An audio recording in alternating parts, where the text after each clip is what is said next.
playing what? First one to be banned down. Tachankas was going and getting rid of Coastline, followed suit. Cafe. I am very thankful for that one personally. I despise that map. Quickly followed by Oregon Clubhouse Bank Chalet.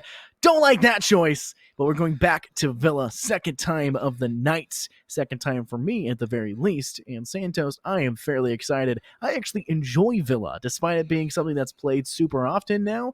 I genuinely find myself enjoying it every single time.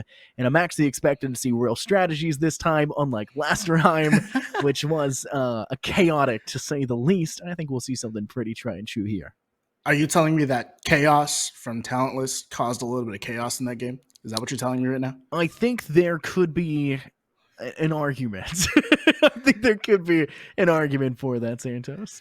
I caught a lot of that last game. I was just sitting here getting ready to share the desk with you, and that was an interesting one, to say the least. There was plenty of, let's call them questionable, not really questionable, but like interesting moments inside of that game, but it was all a lot of fun. From what I saw, you and Grace were having an absolute time. Hopefully we can have an absolute time as we get ready to hop into this one. And Scott, I'm gushing a little bit, man, to be honest with you. I mean, I'm a little sad that I'm not sharing the desk with Light Rose. She is touring the country trying to find whatever college that she's going to be attending. So good luck to her on that. But Scott, that means I get to talk to you for a little bit, and that's always a grand diddly old time.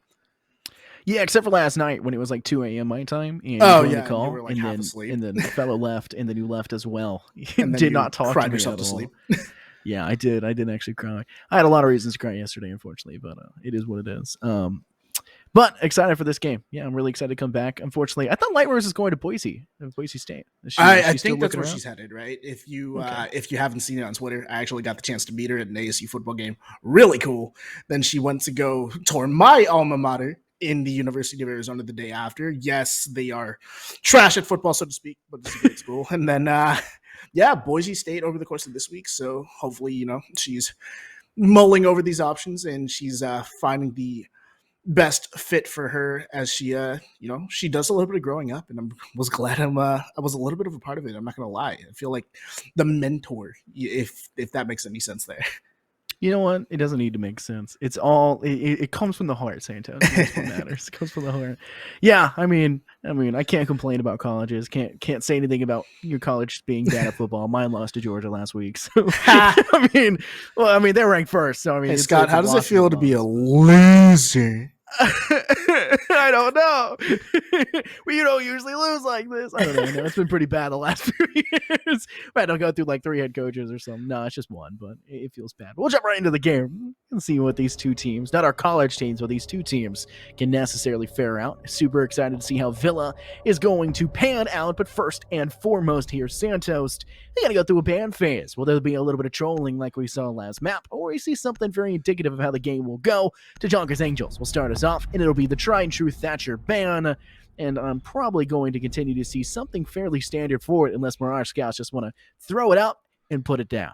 Well, I don't think we're going to be seeing another Ash Jaeger ban. That is for sure. But then again, sure hope not. There is a lot of potential for Mirage Scouts to make me eat my words. I know Monster Girl loves to listen to me, so she could be potentially just throwing one of those spanners in the works. But no, it's going to be Nomad banned out. We saw the Jackal being banned out. I think it was by Google Dolls last game, and the Nomad ban kind of serves the same purpose, right? Neutralizing that flank opportunity. Just Tachankas Angels love to play in these ratty spots, and they love to catch you in the back, so to speak. So Nomad is going to do a great job at preventing that. Mira is going to be the defensive ban. Again, very standard. Just I hate peeking into study.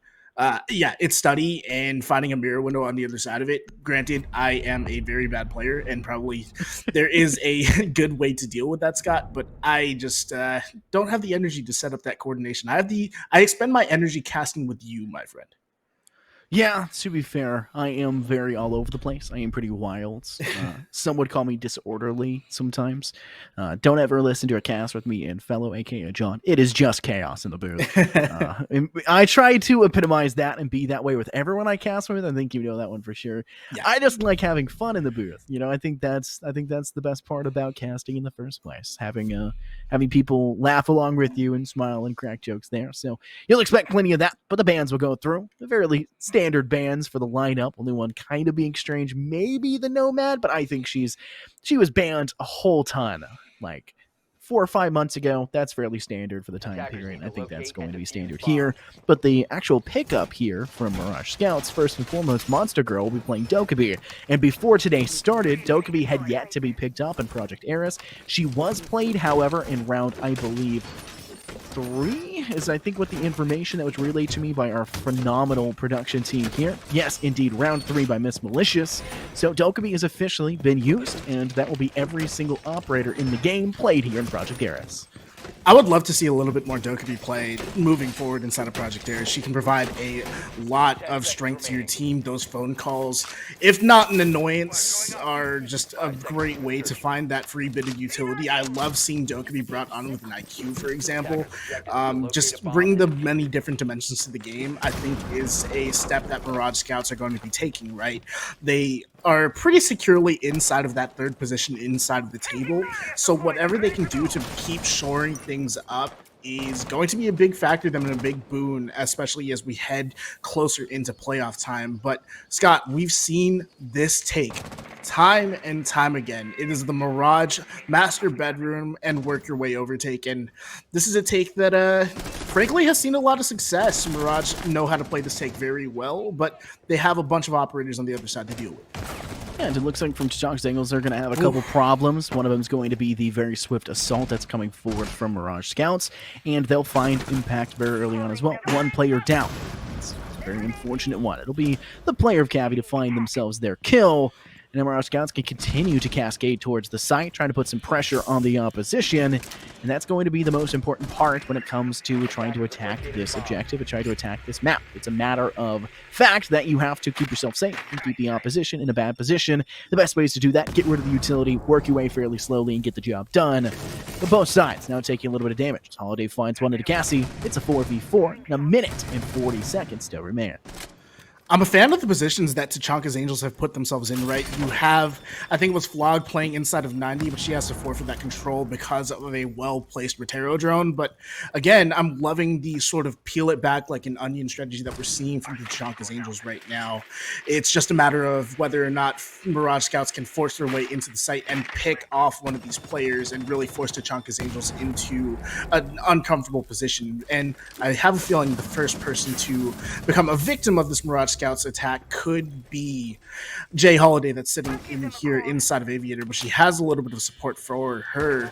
As I say that, though, Anna is going to go down. I'm not sure, 100% sure where from, but unfortunately the sub will not have an impact inside of this round, and Jay Holiday is facing just so much pressure from a million different angles. It's all going to come down to this pinch from MRG, but yeah, they're dealing with a lot of pressure, and as I say that, Stefo's finding a kill of her own. This is a close round here, Scott, and with 40 seconds to go, Tachankas Angels in perfect position to win this off. It's just a matter of time. Biding their time, making sure there's coordination and chemistry across. 3 players, though. You can see the gun lying down. I don't know why Tabby didn't necessarily go for the opportunity. They'll still find the kill, though. Stefo's out for the count. It's a 3v2. Monster Girl started the plant. Gonna hop off of it because there's only one player left standing. It's Vlog's taken out, and Holiday will be the last to go through as Monster Girl finishes things off strong and apparently won't stop talking on the right side of our screen. As I think we have that voice chat glitch where it just shows it, but it's been spectacular. Great first round, great thing overall, and Mirage Scouts take round 1 in a pretty good fashion.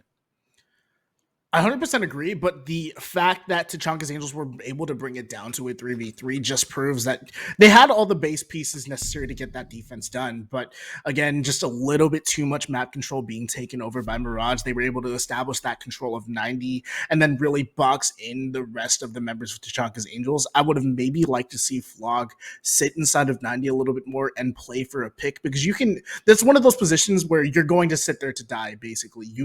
Yes, you want to play your life as long as possible, but really 90 control is so important, and you need to be able to force a pick off of that. But again, I love the concept behind the Tachankas Angels defense, and Mirage seemed to have struggled a little bit in that mid round. So again, the growth from Tachankas Angels, so evident, and unfortunately just Mirage a little bit too good in their execute. The defensive presence right now we're seeing from Tachankas Angels is it's interesting. We're seeing a Legion, and this was banned out last match, so we didn't get to see it, but it was also kind of a throwaway ban, so it wasn't a big factor, but I actually like Legion. I mentioned this momentarily in that last match with Grace. Legion's one of my favorite operators. I love playing it. The T5 SMG is spectacular, but at the same time, it has received its fair share of nerfs, of changes. No 1.5 available for it anymore. Legion himself hasn't seen a lot of pick in recent times because of things of that sort. And then also the changes that are coming in recent times. You're talking about, say, the MX4 Storm, who had a huge resurgence of play because of the 1.5 scope being added on top. And now you're also going to have to be very wary of that one getting nerfed in due time, as a lot of people do believe it deserves to be. It's going to change the way that we play the game. It's going to change the way that we talk about R6 and the way that we see it get played. And I think it's going to be very evident as it continues to go forward in Project Eris.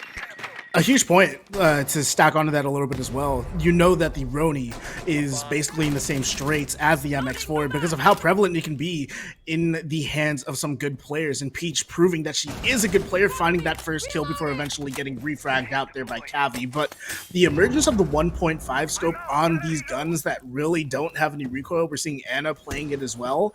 It's been something, it's been a sight to see for sure inside of R6, right? So these changes, these recoil changes, as well as the attachments could potentially have a lot of impact, but that is a question for another day. Mirage feeling a little bit of the pressure coming out from Tachankas, but again, the same could be said on the other side as well. The nades and a bunch of utility flying around each other, but I'm waiting to see who is going to be the next person to try and open up a little bit of fragging. Jay Holiday is going to peek on out, tries to catch that kill onto Cavi, who was lurking up the Astro stairs, but unfortunately with her falling, that gives them all the freedom of the world to try and pinch down onto Stephos, who is sitting at the top of Astro, but actually she will be able to escape with her life and make her way down to bottom red, but her position is known. She took a little bit of damage on her way out. So again, these positions coming out from Tachankas Angels, great and beautiful, but the question is, are they able to hold inside of these positions? And the quick answer is no, and it's all come down to Anna alone in a 1v4. This is a tough situation to find yourself out of, but she's going to do her damnedest, and finding the timing there will catch Tabby, but Tabby was just sitting there pretty inside of the transitions between the two sites, and she'll find that head of the Mozzie, and Mirage Scouts sitting at a 2-0 lead. I don't think the precedent there should have been to continue to finish off your kill onto the opposing Flores. It probably should have been to flick over to the player there. Maybe, Santos, it's because Anna didn't see, because they're holding in the actual breach hole that they'd created towards Skylight. Maybe that's the reason why they didn't see, because you can kind of just blend into the wall. But who knows? It doesn't work out for them. A second round win for Mirage Scouts. And we're going to be heading over to the Plains and Games objective, where we saw Tachankas Angles inevitably fall victim to Mirage Scouts' attack. It started off fairly strong for them. They had picked up 2 kills, but so did their opposition, and it became a 3v3 that inevitably started to find a succession of frags against your side, and it was a bit of a problem for them, right? I mean, you had one player lying down inside Games next to Billiards, you had a player inside of Vault, and you had another one that was holding outside just on the edge of Vault as well. They didn't spread themselves out enough, and they were in a little bit too much of a vicarious position to hold on to, and you can't let yourself fall victim to that sort of positional disadvantage. You need to be able to spread yourself out. Don't let the opposition force you into a corner. And you know what the phrase is, Santos? It's something along the lines of, you know, you corner a dog, the dog will bite back no matter how nice it is, something like that. They'll bite the hand that feeds. You're kind of a corner dog there, and unfortunately, they have fraggers that are going to bite back harder, and they're not going to allow you to snap back in return. So you might need to snap back to reality and start, stopping the opposition from keeping you so closed in the objective. I think a big part of that, Scott, is going to be these ADSs that we're seeing Jay Holiday place down. It's also going to come down to Peach on that Aruni, where she is dispelling those Aruni gates. Obviously, they can do a very good job at eating up some of the utility as well. So really what I'm looking for as Tachankas Angels is giving your roamer players, these people that are sitting in positions like 90, the wherewithal, the utility necessary to be able to sit in those positions for an extended period of time. Obviously, when you're getting nades and everything thrown at you, it can make for a lot of chaos inside of the site. So I'm looking for Tachankas Angels to really shift that and give their players the opportunity to sit inside of these positions. But we see Cassie sitting on that IQ. I love that pickup because it allows her to deal with, or at least we think, right? It allows her to deal with the ADSs that are sitting on the site, but she is currently struggling from down below to take down that one. Meanwhile, Mirage, they're just, they're biding the time a little bit. It's a relatively slow take, but it could be initialized with this frag grenade kill coming out from Tabby, but actually no full kill, just a down on the Flog, and that the holograph, excuse me, is going to confirm the fact that Flog has been down, but a lot of this one is going to have to come out here. Otherwise, you're going to get gunned down by Anna. Monster Girl with a trade, but again, all of the damage being brought out by Mirage and Tachankas, to be completely fair about it. Monster Girl finds one. It's going to go on to Anna. She'll have to say good night, just as the teen her name may imply. Cassie finds one more. It's a 4v1. In effect, as a nade from Monster Girl's hands will find their targets on the Flog, and it's just Stephos left standing, and they're going to have to face off against a lot of the competition. We'll find a little bit of damage onto one, but when you're holding this tight angle, we see right here, right next to that statue sign, connected to Split, it's not going to happen. It's just going to be a cleanup as they see them step out from that side of Classical Hall, finding themselves their kill, and it's going to be another round win for Mirage Scouts. A 3-0 is your scoreline so far, but we are seeing some glimpses from Tachankas Angels, not the Angles. You've been saying Angles all day. I just didn't want to say anything about it, Scott. Have I been? No, is it just my accent being weird? I think you've said it a bunch of times, really. I don't know. I don't think so. Maybe I'm just weird. Maybe I'm strange. It's been a weird night. I had to cast Overwatch. That's so weird to me. I haven't done that in 4 months. You know, it's been a while. But well, welcome back to reality. Welcome back to Siege. Yeah, I did say snap back to reality earlier, so you know. But so far, we've been seeing some glimpses, so to say, of them being able to make a bit of a return and find themselves be a bit more comfortable. But from the looks of things, Mirage Scouts are adapting just as quick, and it really is a game of adaptability. Who can adapt the fastest? Who can adapt to the adaptation? It's like an endless game, so to say, and Mirage Scouts are winning that game, and they're winning this game, and Tachankas got to be able to find a bit of a return into this, and it may start with their, operator lineup, and they're definitely throwing something out with this one, as they picked up an Aruni. Nothing too shocking there, but a Frost match. We're bringing a Frost, a Mute, and a Rook, trying to keep their team alive for as long as possible to take a little bit less damage. 5 seconds left. I'm loving these operator pickups, right? Frost gives you a little bit of time. It can also buy you a little bit of flexibility in a gunfight. I would peek around those Frost mats because you know that you have to flick down. Otherwise, you're going to get a bear trap into your ankles. So playing around those frost traps would give you a little bit of fragging freedom, right? And I think that's exactly what Peach is going for. This roam upstairs is going to be crucial for the success of the Tachankas Angels, unless, of course, Mirage decides that they just want to send it into sight. We have to wait and see what their attacking strategy is going to be, because they could very well just send it into the freezer here, into the pantry, and just end all of the dreams of Tachankas. And it seems like that's exactly what they want to do. Jay Holiday is going to be that first line of defense, but if she peeks out, she can potentially find a kill, but no, Monster Girl checks the wrong corner. Jay is going to go for 2, but none to be found so far, but you lose your Monty so early, and that pretty much clears out any opportunity for a rush. Mirage have to find a way to recover in this round, and well, that's the perfect way to do so, but no, the trade's coming out. Anna in perfect position, and Tachankas Angels putting up quite a fight here, Scott. Tabby's holding a very nice tight angle, but unfortunately for Tabby, Anna's quick on the draw, finds the kill with the SMG-11, and has been not insurmountable when it comes to trying to peak these angles. Anna has been consistently a strong player and has been a very strong sub for them so far. Cavi takes out Jay Holiday, who was hiding away, but it does not seem to matter. Cavi will find a second. That's on Anna. The F2 a bit too much to contend with, but Stamfos is there, sitting inside sight, taking out Cavi. It's just Victoria left standing. A 1v2 still nonetheless. Could see Mirage Scouts step up and win themselves another one, but there's also a bit of a struggling situation when you're trying to talk about pushing into this engaging site. You have to blind, you have to use utility, you have to dump inside. They'll find one, but Victoria needs to find a second, gets the job done, takes themselves through another one. Dire straits, but still finds themselves a clutch round win. Such a nice clutch out there from Victoria. She is playing in that support role, and I was about to be very critical of the fact that, well, she wasn't really involved inside of the push, right? But she found her way up the pantry stairs, finds that kill on the Flog, and that leaves you in a 1v1. And overall, Victoria, yet apparently she just wins those. That is that definitely has to be said. But again, such a strong effort from Tachankas Angels, and a player that I want to highlight very particularly right now is Anna. She is putting in such a good performance here for the Tachankas Angels. Unfortunately, their fortunes haven't changed much. We're still sitting at a 4-0 scoreline. Tachankas Angels they're looking for round wins, and frankly, they're not coming to them. But Anna has been such a bright spot for the team in a substitution role, nonetheless, right? She got many an amazing kill with the SMG 11 inside of that last round. But this is sort of that fragging infusion that Tachankas Angels are really looking for, and someone that's just going to peek relentlessly at you. And I'm loving her play so far.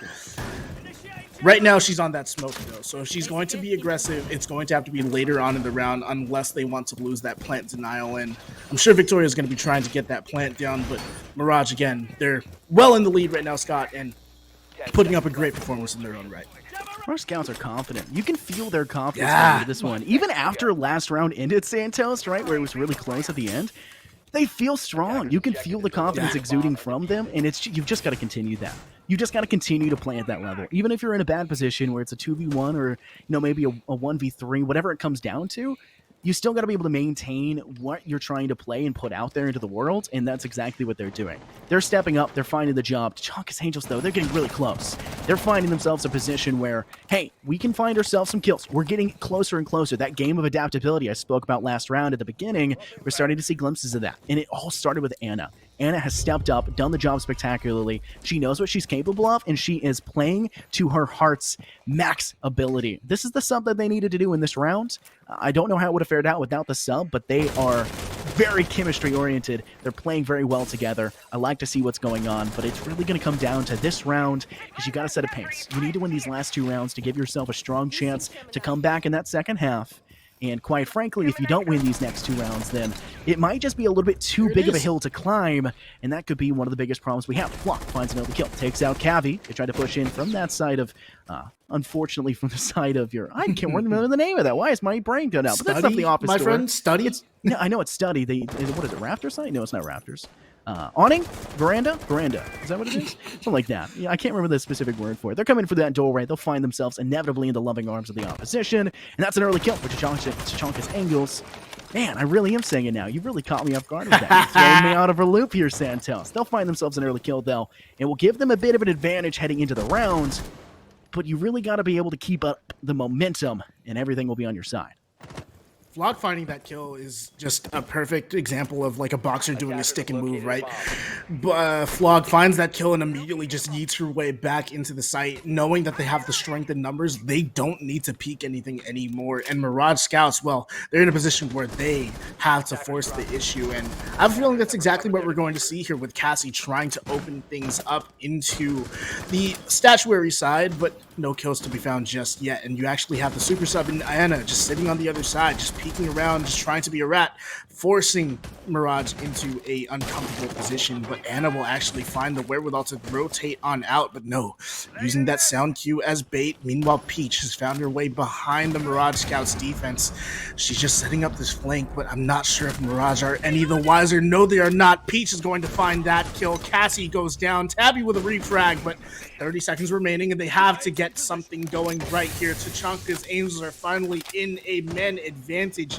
Question is, are they going to be able to capitalize on it? Flog sitting inside of the dresser corner. Monster Girl using that information to try and bait that out just a little bit, but were they expecting the peak to come out? No, Victoria finds 2 onto Flog and Jade Holiday. Stephos, the last line of defense inside of Trophy. She's going to be felled, but actually Monster Girl has been felled as well. Do they know that Victoria is planting the bomb? Anna looking for her. All she has to do is find Victoria, but no, we're in a 1v1 situation here, Scott. It is so exciting what is happening in this final round, but Victoria has the positional advantage. But Anna, let's see if she can pull off some magic as the super sub. 30 seconds remain. She's just trying to find that information on Victoria, but she can just stay tucked away inside of that corner, and Victoria with a flurry of kills inside of that round will buy Mirage Scouts yet another win. And I just feel so bad for the Tachankas Angels there, Scott, because that was about as close as it was going to get. That was a perfect defense outside of just getting that plant down. Victoria forced the issue there, and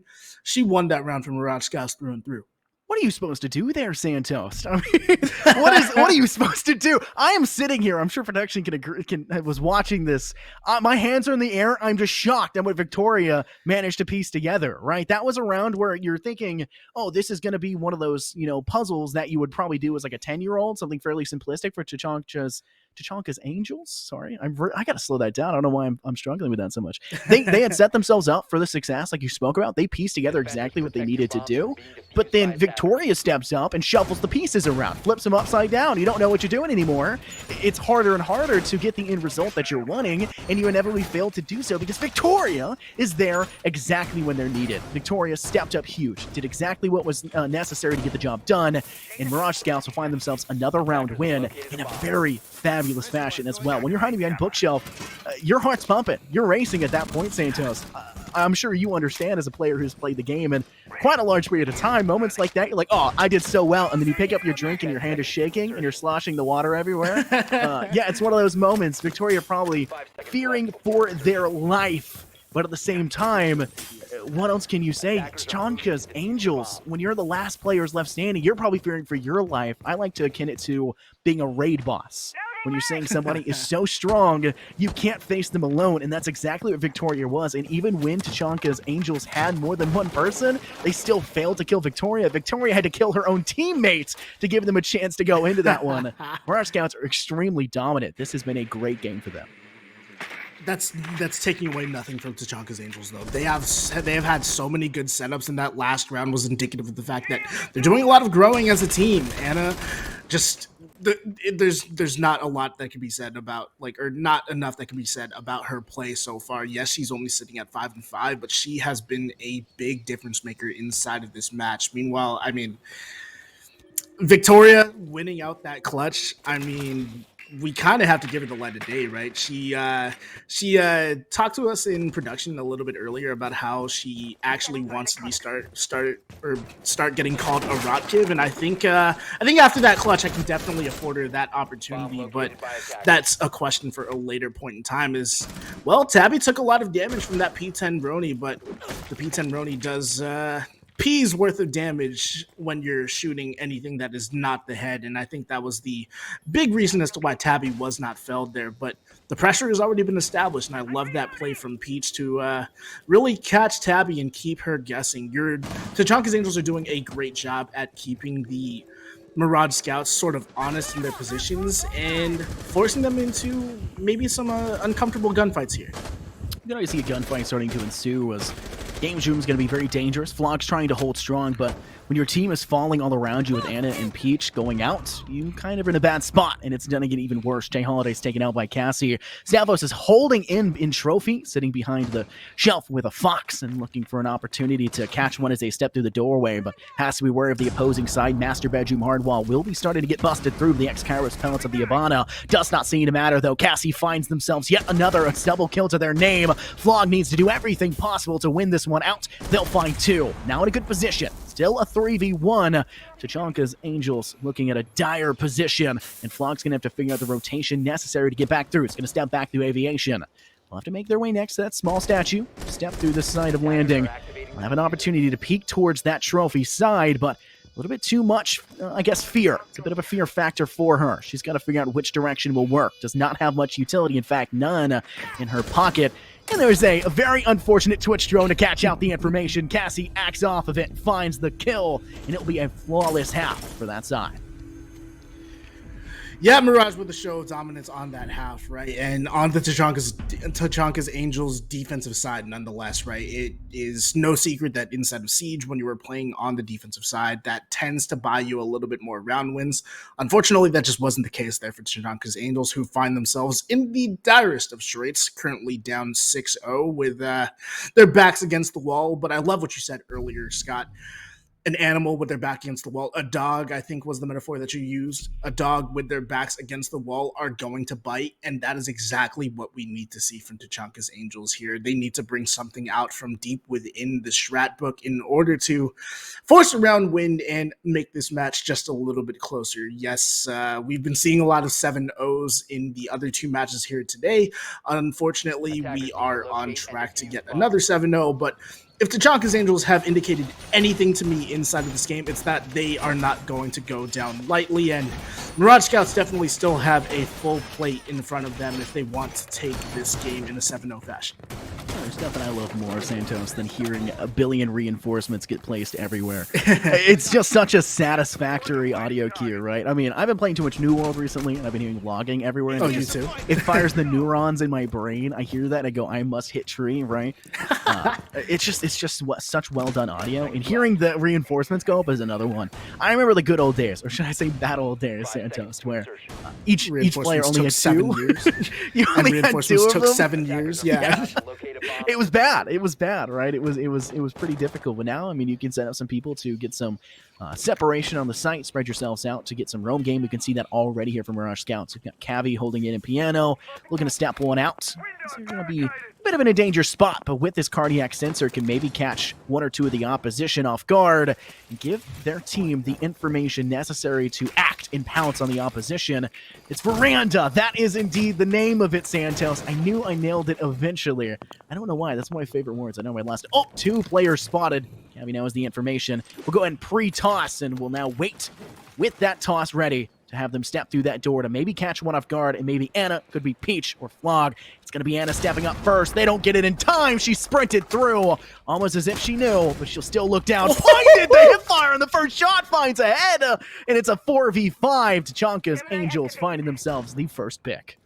That tells you everything you need to know about why you need someone to be supporting a Nitrocell player from down below, right? The pulse heartbeat scanner, just it's a big device, right? There's a lot of money inside of that technology, and you want to be sure that you get that into your pocket safely and soundly, and that takes quite a lot of time, and that could throw off the timing of your Nitrocells, as we saw right there. I was maybe looking for someone else, maybe Monster Girl or some other information operator on Mirage to try and feed her that information so that she wouldn't have to depend on the heartbeat scanner. But no, Cavi will be first to fall, and Anna again proving that her weight is worth that in gold. She's been playing an outstanding game of Siege as of right now. Unfortunately, Tachankas Angels don't have the round count to show for it, but again, it's been such a strong effort from her. I'm looking forward to see if, maybe some of these teams in Project Eris should consider picking her up full time, because she's had such a good play day. But Cassie, has she gone undroned, knowing that the Cavi are on the board? There is potential for an interrogation to come on out, but Monster Girl taking a little bit of damage. Victoria will be down for the first time inside of this game. Tabby taking a lot of damage as well. She'll be put in the down but not out state as well. And Tachankas Angels in perfect position to find their first round wins here, Scott. The bad spot to be. 35 seconds to remain. Mirage Scouts trying to hold on. A Nitrocell from Monster Girl will be able to find Peach, but Anna attempts to sprint into Statuary, and Cassie is there.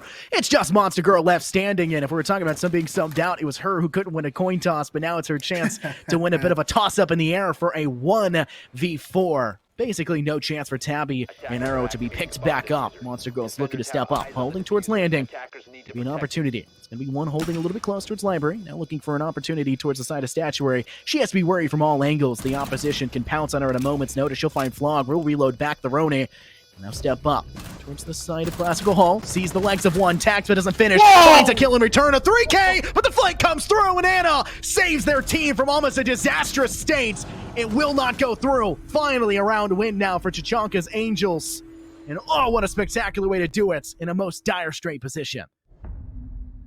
Cassie is asking, where did Anna go? And I'm pretty sure, I'm not calling it, okay? Because, they're talking about how she's an absolute magician on the map, and that's exactly what I think of her right now. But I have a feeling that she rotated all the way through 90, made her way into study, and then eventually found the back of Monster Girl. That was just such intelligent play coming out from Anna. Risky play, nonetheless, just because of how long that flank takes. But again, such good play coming out from her. She is she's playing so well, and just she is a perfect fit for the Tachankas Angels team. And the rest of Tachankas Angels are finding kills in relative succession too, right? They have not been fragging slashes in their own right, and finally they're able to find that neutralization on some Mirage scouts. But it could be thought of as, you know, I don't want to call it a fluke because that was well earned, but that was it was, you know, it was Mirage scouts just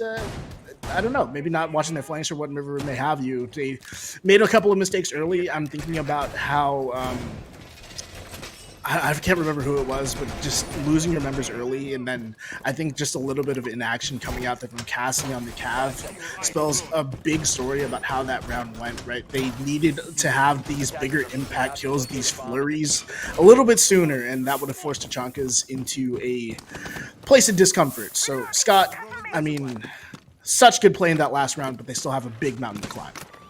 Yeah, so Monster Girl can only win less than 10% of her coin tosses, but she can win 60% of the kills in a round, almost guaranteeing them a game over, quick, flawless victory in terms of a 7-0 fashion. But it's just not meant to be. Anna with a great flank like you talked about. She set herself up. She rotated correctly. She read the room, so to say. And I can't stop raving about Anna. Anna has been the player that has been keeping TA in this one, and I don't think that's going to... how do I phrase this? I don't think that's going to change if they can continue to stay alive and get these round wins. Anna has been playing spectacularly. They know what they need to do. For the rest of the Tachankas Angels side, like you saw your one prone player lying on their back inside of Trophy, maybe should have put themselves up in a crouch position, didn't need to lie down, not aware of your full hitbox, so to say. Just small things like that. And those small things, when you add them up, eventually add up to a big thing. It's kind of like small mistakes. Those small mistakes add up, make a big mistake, the ultimate big mistake, losing the round, and then the biggest mistake of all, losing the game. They can't make any mistakes here. This basically has to be a flawless half for them, and if they really want to continue to show off and be able to be here, then it's going to be a bit more dangerous. Cavi is just having a good time with Cassie. I think they're having a good time down there in Mimo. And Anna, that's right, next door! She finds a kill. Cavi's there, but Cassie was hanging out as well. Say night-night to Anna, and this round could spell disastrous now for Tachankas Angels as arrows begin to put out the damage as well. Flocks out for the count. It's a 4v3 Santos, and a minute and 15 seconds remain, making it a 4v2 as Tabby takes the head off Peach. It's a bad position. 2 players left standing for TA. Definitely a position that you can dig yourself out of, though. Cassie still lurking down below. Monster Girl, I think, is one of the few players sitting on side of sight, but Victoria finding her own kill inside of that flurry as well, and Stephos has been isolated out. I'm waiting for Jay Holiday's position. Where is she at on this map, right? She's sitting in perfect position to try and get this refrag out. It's going to take a nasty flick to find both of those 2 kills if you are one of these individuals on Mirage Scouts, but they certainly have the mechanical skill to do it. They're just biding their time here, Scott. 35 seconds remaining. They're waiting for Mirage Scouts to get a little bit over eager, but no, they're sitting inside of their positions playing oh so disciplined, and now they only have one choice, and that's to push into 90, but Tabby will find them both, and Mirage Scouts, they're going to close this one out. Such a good game day from them overall, and if this is the last time we're going to see them on stream, this is quite the send-off for them. They're going to take this game 7-1. And let's not overgeneralize the matchup. This was not a 7-1 game. It really did not feel like it. Man. It genuinely felt like Tachankas Angels, as I'm trying to say that slow because my accent, which isn't really existent, right, but it's somewhat southern, it may flub my words a little bit. They played really well. They had some really good rounds. Anna was spectacular. If she's not a full person on this roster, right? If she's not entirely on the mainline roster, she should probably be moved to it or be picked up. She is spectacular. She played her heart out, and it was very evident as it went forward. But it was a great game. Even though the scoreline may have been fairly lopsided, I enjoyed every single round of it. I enjoyed the strategies coming out. It was much better than the Goo Goo Dolls game in terms of actual strats going forward and being played. Maybe Grace may be a little upset at that one, as she does specialize in color, and she actually was able to talk during this one, unlike the one prior. But it really and truly was a spectacular game. Really enjoyed watching it, and both these sides, both teams deserve the world. They played that one great. Both teams really just had moments of greatness, right? We saw that from Arakia, Victoria, whatever you want to call her. She just, that clutch on the Hibana was absolutely insane, right? And then Tachankas Angels winning that round out.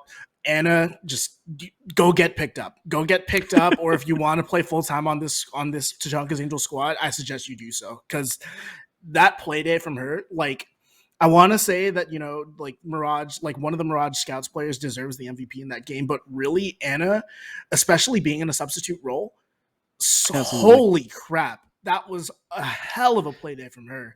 And we have a hell of a matchup in front of us, Scott. We got Jerison Fan Club and Homeland Nova after this game. And if this last game was any indication, we are in for a barn burner.